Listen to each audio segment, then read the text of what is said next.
বিসমিল্লাহির রহমানির রহিম।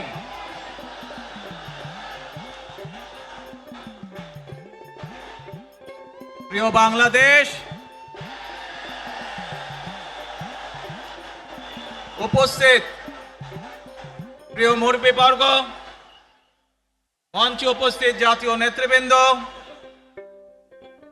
আমার সামনে উপস্থিত প্রিয় ভাই ও বোনেরা এবং মিডিয়ার মাধ্যমে সমগ্র বাংলাদেশ থেকে যারা দেখছেন এই অনুষ্ঠান, প্রিয় ভাই বোনেরা, প্রিয় মা বোনেরা, আসসালামু আলাইকুম। প্রিয় ভাই বোনেরা, আজ প্রথমেই আমি রব্বুল আলামিনের দরবারে হাজারো লক্ষ কোটি শুকরিয়া জানাতে চাই। রব্বুল আলামিনের অশেষ রহমতে আজ আমি আমার প্রিয় মাতৃভূমিতে ফিরে আসতে পেরেছি আপনাদের দোয়ায়, আপনাদের মাঝে। প্রিয় ভাই বোনেরা, আমাদের এই প্রিয় মাতৃভূমি 1971 সালে লাখো শহীদের রক্তের বিনিময়ে অর্জিত হয়েছিল। ঠিক একইভাবে 75-এ আবার 7ই নভেম্বর আধিপত্যবাদীদের হাত থেকে রক্ষার জন্য সেদিন সিপাহী জনতার বিপ্লবের মাধ্যমে আধিপত্যবাদের হাত থেকে দেশকে রক্ষা করা হয়েছিল। একইভাবে পরবর্তীতে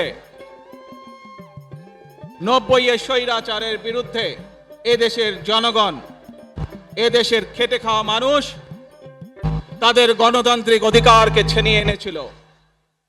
কিন্তু তারপরেও ষড়যন্ত্রকারীদের ষড়যন্ত্র থেমে থাকেনি। আমরা তারপর দেখেছি 2024 সালে, 71 সালে এই দেশের মানুষ যেমন স্বাধীনতা অর্জন করেছিল, 2024 সালে এদেশের ছাত্র জনতা সহ সর্বস্তরের মানুষ, কৃষক, শ্রমিক, গৃহবধূ, নারী, পুরুষ, মাদ্রাসার ছাত্র সহ দলমত নির্বিশেষে, শ্রেণী পেশা নির্বিশেষে সকল মানুষ সেদিন 2024 সালের 5ই আগস্ট এই দেশের স্বাধীনতা এবং সার্বভৌমত্বকে রক্ষা করেছিল। প্রিয় ভাই বোনেরা, আজ বাংলাদেশের মানুষ কথা বলার অধিকার ফিরে পেতে চায়। তারা তাদের গণতান্ত্রিক অধিকার ফিরে পেতে চায়। বাংলাদেশের মানুষ চায় তারা তাদের যোগ্যতা অনুযায়ী ন্যায্য অধিকার পাবে। প্রিয় ভাই বোনেরা, আজ আমাদের সময় এসেছে সকলে মিলে দেশ গড়ার। এই দেশে যেমন পাহাড়ের মানুষ আছে, এই দেশে একইভাবে সমতলের মানুষ আছে। এই দেশে মুসলমান, বৌদ্ধ, খ্রিস্টান, হিন্দু সহ বিভিন্ন ধর্মের মানুষ বসবাস করে। আমরা চাই সকলে মিলে এমন একটি বাংলাদেশ গড়ে তুলব আমরা, যেই বাংলাদেশের স্বপ্ন একজন মা দেখেন, অর্থাৎ একটি নিরাপদ বাংলাদেশ আমরা গড়ে তুলতে চাই। যে বাংলাদেশে একজন নারী, একজন পুরুষ, একজন শিশু যেই হোক না কেন নিরাপদে ঘর থেকে বের হলে নিরাপদে ইনশাআল্লাহ ঘরে আবার ফিরে আসতে পারে। প্রিয় ভাই বোনেরা,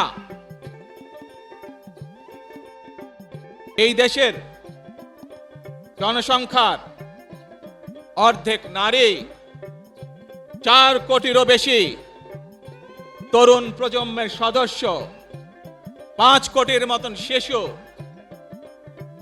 40 লক্ষের মতন প্রতিবন্ধী মানুষ রয়েছেন, কয়েক কোটি কৃষক, শ্রমিক রয়েছেন। এই মানুষগুলোর একটি প্রত্যাশা আছে এই রাষ্ট্রের কাছে, এই মানুষগুলোর একটি আকাঙ্ক্ষা আছে এই দেশের কাছে। আজ আমরা সকলে যদি ঐক্যবদ্ধ হই, আজ আমরা যদি সকলে প্রতিজ্ঞাবদ্ধ হই, তাহলে আমরা এই লক্ষ কোটি মানুষের সেই প্রত্যাশাগুলো পূরণ করতে পারি ইনশাআল্লাহ। প্রিয় ভাই বোনেরা, ৭১ সালে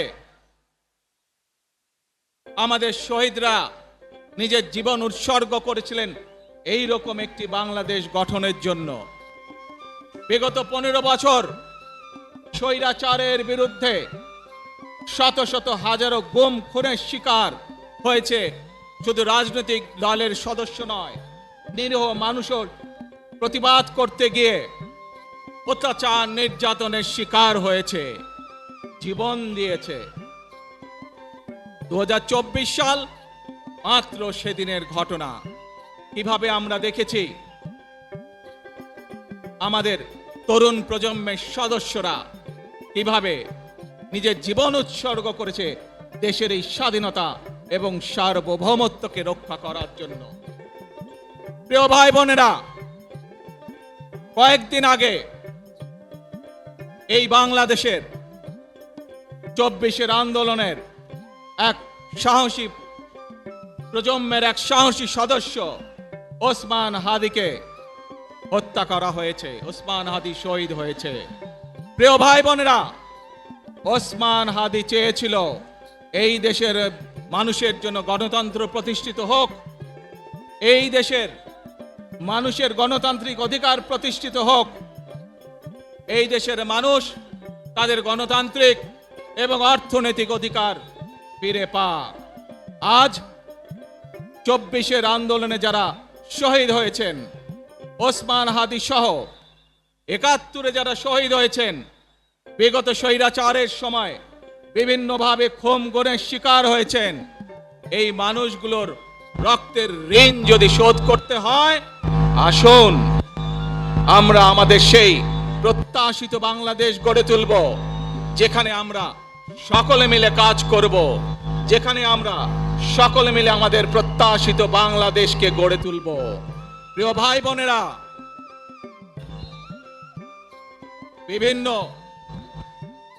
আধিপত্যবাদ শক্তির গুপ্তচরেরা বিভিন্নভাবে ষড়যন্ত্রে এখন লিপ্ত রয়েছে।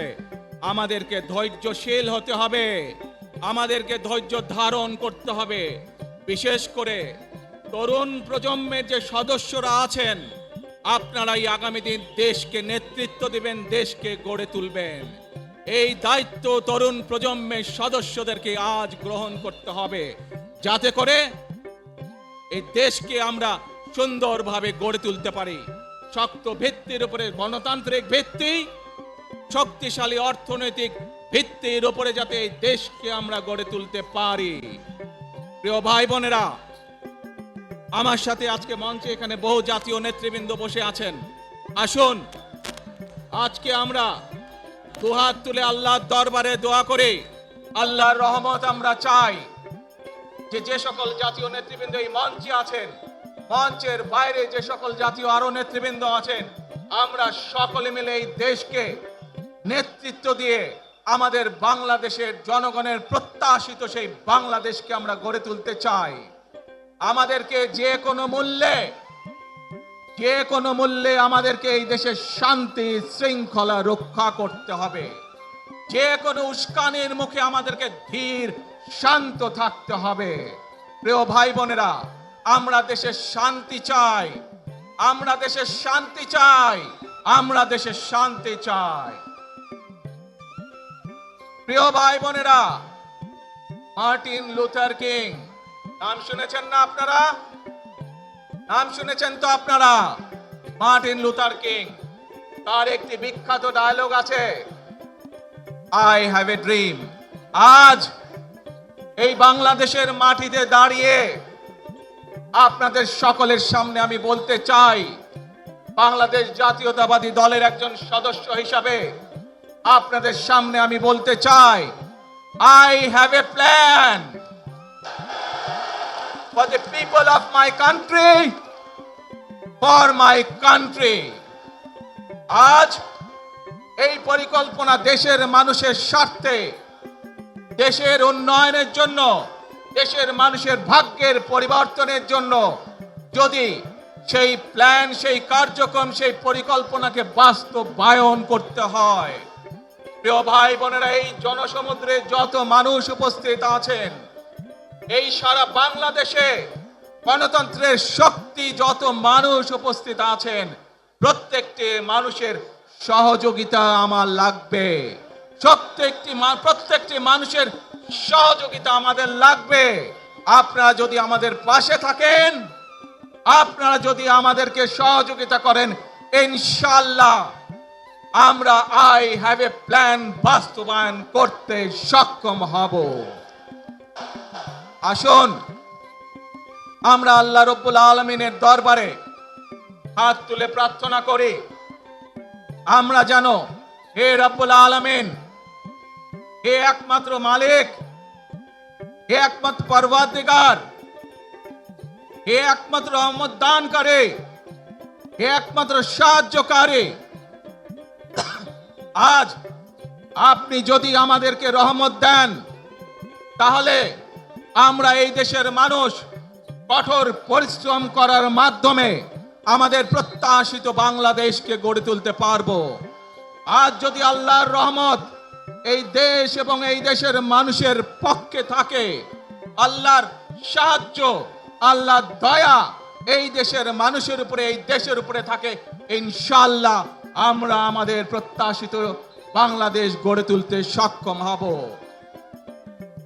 প্রিয় ভাই বোনেরা, আজ আসুন আমরা সকলে মিলে প্রতিজ্ঞা করি, আমরা সকলে মিলে প্রতিজ্ঞা করি যে ইনশাআল্লাহ আগামী দিনে দেশ পরিচালনার দায়িত্বে যারা আসবে, আমরা সকলে নবী করিম সাল্লাল্লাহু আলাইহি সাল্লামের যে ন্যায়পরায়ণতা, সেই ন্যায়পরায়ণতার আলোকে আমরা দেশ পরিচালনার সর্বোচ্চ চেষ্টা করব।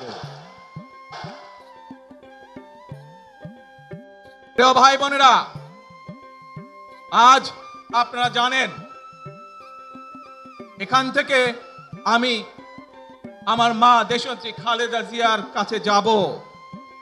একটি মানুষ, যে মানুষটি এই দেশের মাটি, এই দেশের মানুষকে নিজের জীবনের থেকেও বেশি ভালোবেসেছেন, তার সাথে কি হয়েছে আপনারা প্রত্যেকটি মানুষ সে সম্পর্কে অবগত আছেন।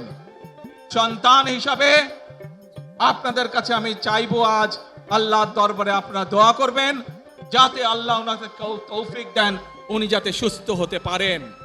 প্রিয় ভাই বোনেরা, সন্তান হিসাবে আমার মন আমার মায়ের বিছানার পাশে পড়ে আছে সেই হাসপাতালের ঘরে, কিন্তু সেই মানুষটি যাদের জন্য জীবনকে উৎসর্গ করেছে, অর্থাৎ আপনারা এই মানুষগুলোকে, যাদের জন্য দেশনেত্রী খালেদা জিয়া জীবন উৎসর্গ করেছেন নিজের জীবন, সেই মানুষগুলোকে আমি কোনোভাবেই ফেলে যেতে পারি না। এবং সেজন্যই আজ হাসপাতালে যাবার আগে আপনাদের প্রতি সহ টেলিভিশনগুলোর মাধ্যমে যারা সমগ্র বাংলাদেশে আমাকে দেখছেন, আপনাদের সকলের কাছে কৃতজ্ঞতা প্রকাশ করার জন্য আজ আমি এখানে দাঁড়িয়েছি আপনাদের সামনে।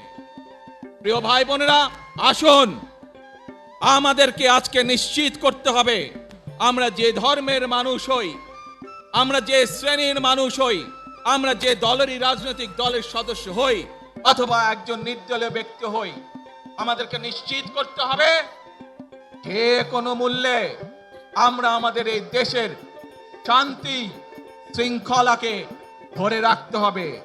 যে কোনো মূল্যে যে কোনো বিশৃঙ্খলাকে পরিত্যাগ করতে হবে। যে কোনো মূল্যে আমাদেরকে নিশ্চিত করতে হবে যাতে মানুষ নিরাপদ থাকতে পারে। শিশু হোক, নারী হোক, পুরুষ হোক, যে কোনো বয়স, যে কোনো শ্রেণী, যে কোনো পেশা, যে কোনো ধর্মের মানুষ যেন নিরাপদ থাকে, এই হোক আমাদের চাওয়া আজকে। প্রিয় ভাই বোনেরা, আসুন প্রিয় ভাই বোনেরা, সবাই মিলে আজ আমরা প্রতিজ্ঞাবদ্ধ হই, সবাই মিলে করব কাজ। এ দরিয়ারো সবাই মিলে করব কাজ,